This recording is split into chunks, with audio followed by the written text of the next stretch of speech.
চলো বন্ধুরা দেখে আসি বিয়ের প্যারা নাটকটি। অনেক হাসাহাসি হবে, নাটকটি অনেক সুন্দর হবে। আব্বাজান, আব্বাজান! আরে জামাই বাবাজি, আরে বাইরে দাঁড়া দাঁড়া ডাকা। আপনি আপনার মেয়েকে আমার কাছে বিয়ে দিচ্ছেন, আমার হাতে তুলেন। হ্যাঁ আল্লাহ, কি বলতেছো তুমি এসব? আমি তো করবো না সেতু। কি বলতেছো তুমি? তুই এখনো আকরামরে ভুলতে পারস নাই। এটা মনে হয় জামাই বাবাজি বুঝে ফেলাইছে। হায় রে, কত বড় মিথ্যাবাদী প্রতারক! বাসর রাতে আমার যাই হোক, আকরামের বাবাজি আসলে বিয়ের দিন তোমাকে আত্মীয় স্বজন সেটা ফালাইছো। বিশ্বাস করো বাবাজি, আমরা নিজেরাও জানতাম না মাংস যে বিয়ার মধ্যে আপনারা পচা গরুর মাংস খাওয়াইছেন, এই জন্য তো। আচ্ছা যাই হোক, পচা গরুর মাংসের কারণে আমি সংসার করতেছে না। আরে বিয়ার সময় আমি কইছিলাম তুই কুয়া ফেলাইছে, তাই না জামাই বাবাজি? কি সে তো মেয়ে ফার্স্ট গার্ল ছিল, তার ক্যারিয়ার নষ্ট হয়ে গেছে বিয়ের জন্য।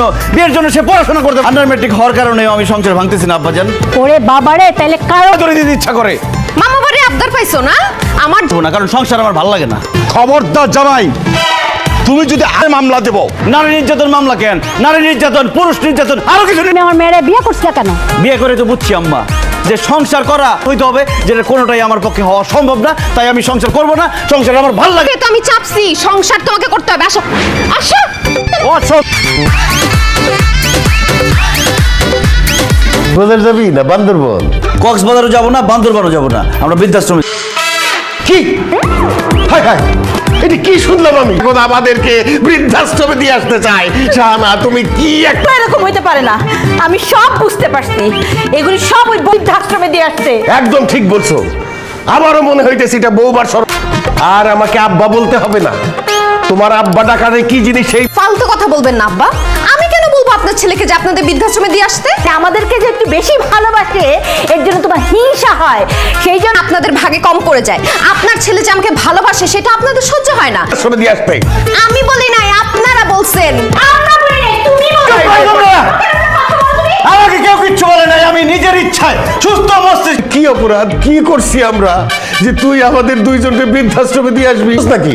হ্যাঁ আব্বা, আমি এতদিন পাগল ছিলাম, এখন আমি সুস্থ হয়ে গেছি, এক হাত খেতে পারবা। এই জন্য তোমাদেরকে আমি বৃদ্ধাশ্রমে রেখে আসবো। মিজান বাবা, তুই আমি আর সংসার করতেই চাই না। আব্বা, আপনার ছেলে সকাল থেকে এই কথা বলতেছে। লাভ নাই, আমি এই সংসার করব না। চুপ করো আব্বা। আপনি ওরে রুমে যাবা, তোমার খাবো। আব্বা ধরেন না কেন? আমি রুমে যাবো না।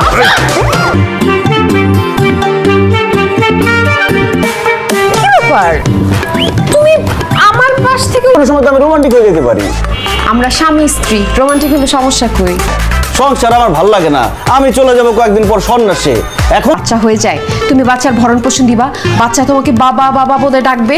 কোথায় যাইছিস তুমি? আমি কোথাও যাইতে দেবো না, জোর করে তোমাকে আটকায় রাখবো। জোর করে তুই আমার দেহ পাবি কিন্তু। দেখেন না, আপনার ছেলে তো রুমে থাকতে চায় না। এই তুই বৌমারে, তুই তার স্বামী, সে তোর কাছে বাচ্চা যাবে না তো অন্য কেউ যাবে নাকি? আপনি কোনো কিছু দেওয়া সম্ভব না। আমি এক্ষণ রুম থেকে চলে যাবো, জীবনে কোনোদিন এর রুমে ঢুকবো না। আজকে আপনি একটা মেয়ের সাথে ঘরের মধ্যে আমাকে জোর করে থাকতে বলতেছেন। আমি রুমে ঢুকে গেছিলাম। হ্যাঁ, আর উনি আমার মারছে। এখন আমি তোমারে মারবো। আব্বা আম্মা, সর্বনাশ হয়ে গেছে। কি সর্বনাশ হইছে? আপনার ছেলে তো আর না। আমার ছেলের খুন করে ফেলাইছে। আল্লাহ, আমি জানতাম। কেন? আমি আমার নিজের জামাইরে খুন করতে পারি? ঘুম থেকে উঠে দেখি আমি আছি, কিন্তু আপনার ছেলে নাই।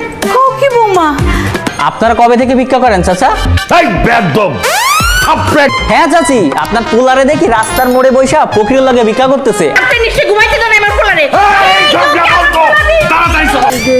যাইতে যাইতে দিয়া যান আল্লাহ নবী। তুই এখানে ভিক্ষা করতেছিস কেন? আমার মান ইজ্জত সব গেল। স্যার, আমি তো ভিক্ষা করতেছি। উপজাতি বৃদ্ধ, সে হলো আমার পাতানো বাপ। বয়স হয়েছে তো, চিল্লায় ভিক্ষা করতে পারে না। তোমার বাসা মানে? হ্যাঁ, এটাই আমার বাসা। বিশ্বাস করো, আমি আমার পাতাতে থাকবো, এইখানেই ঘুমাবো, এটাই আমার বাসা। তুই কি পাগল হয়ে গেছিস? হ্যাঁ, তুই ঘরের মালিক নয়। এই তোমার এই স্ত্রীর কাছ থেকে প্রেম ভিক্ষা চায়, কেউ স্ত্রীর কাছ থেকে ভালোবাসা ভিক্ষা চায়, কেউ ডাক্তারের কাছ থেকে। হইছে হইছে হইছে, মানলাম, মাইনা নিছি তোর কথা। কোনোদিন বাসায় ফিরে যাবো না। তোমার কোনো উপায় নাই কি করতে হইব? সবাই একসাথে হ্যাঁ 10টা টাকা দিয়া যান, আল্লাহ নবীজির নাম পরিবেশ সেবা কইরা যান, দিয়া যান। আল্লাহ নবীজির নাম বেঁধেছে এমনই ঘর ও বলি তারে ধন্য এমনই ঘর বেঁধেছে মুখ সামনে কথা বলবেন আঙ্কেল, আমরা ভিক্ষুক নই। তোদের কে বলছে?